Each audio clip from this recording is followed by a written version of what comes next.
Remember last week when I said that most of what we've been taught about leadership is wrong? Well, here's a few cases to illustrate my point.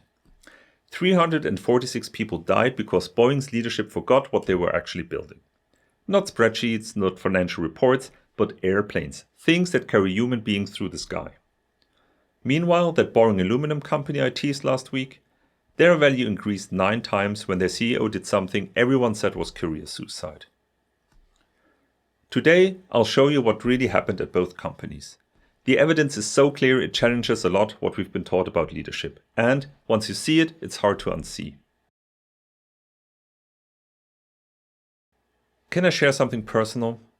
A while back, I got promoted to run an entire company. It was all very sudden.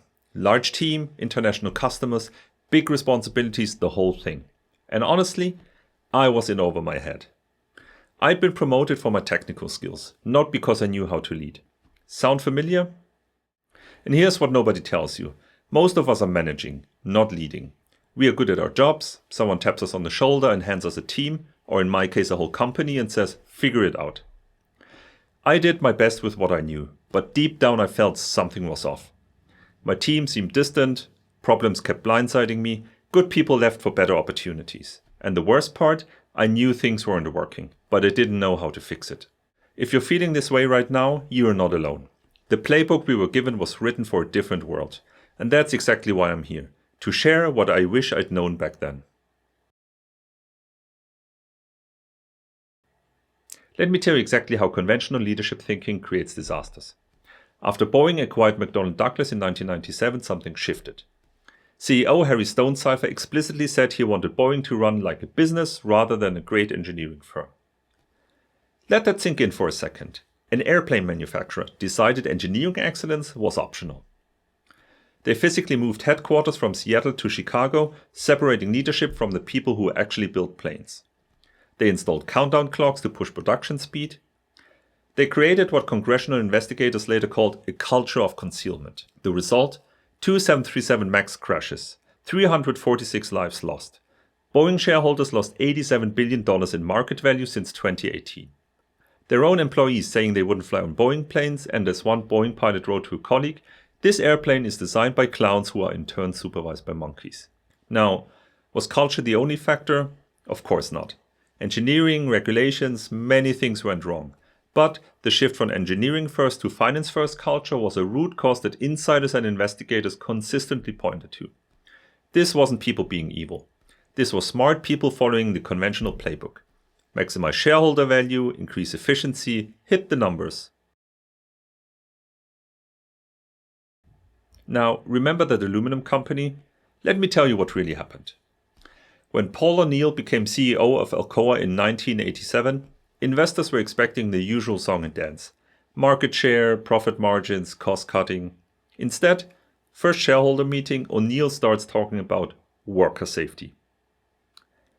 Did that guy just say safety is his top priority? In a metal company? Has he lost his mind? Wall Street panicked. One investor literally ran out of the room to call his clients and say sell. But here's what really happened. Market value increased from $3 billion to $27 billion. Net income increased 7 times. Productivity up 45%. Workplace injuries dropped 90%. But how? O'Neill did something radical. He gave workers his personal phone number, told them to call if managers wouldn't listen to safety concerns. He made safety the one thing that could never be compromised. And here's the magic. Focusing on safety forced everyone to understand every part of the production process. It required real communication between workers and management. It made problems visible before they became disasters. Was safety the only factor in Alcoa's success?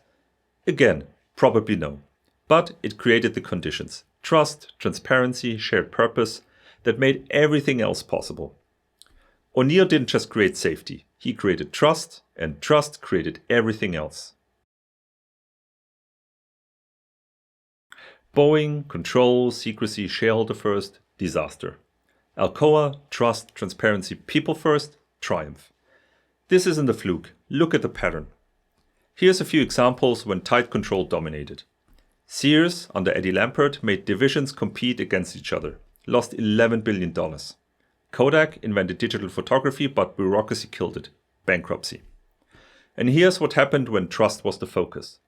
IBM under Lou Gerstner broke down silos, focused on customers, 8x stock increase. Ford under Alan Mulally created radical transparency, the only Detroit automaker to skip the bailout. See the pattern? Look, I'm not saying control is always bad. Sometimes you need clear guardrails. But when leaders prioritize control over trust, organizations struggle. When they balance trust with accountability, they tend to thrive. Here's a number that should make everyone sit up. Gallup's 2023 research shows global employee disengagement costs $8.8 trillion annually. That's 9% of global GDP. But here's the exciting part. That represents $8.8 trillion of untapped potential, just waiting to be unlocked. Not through better technology or working harder, but through better leadership. And get this, disengaged employees have 49% higher accident rates and produce 60% more defects.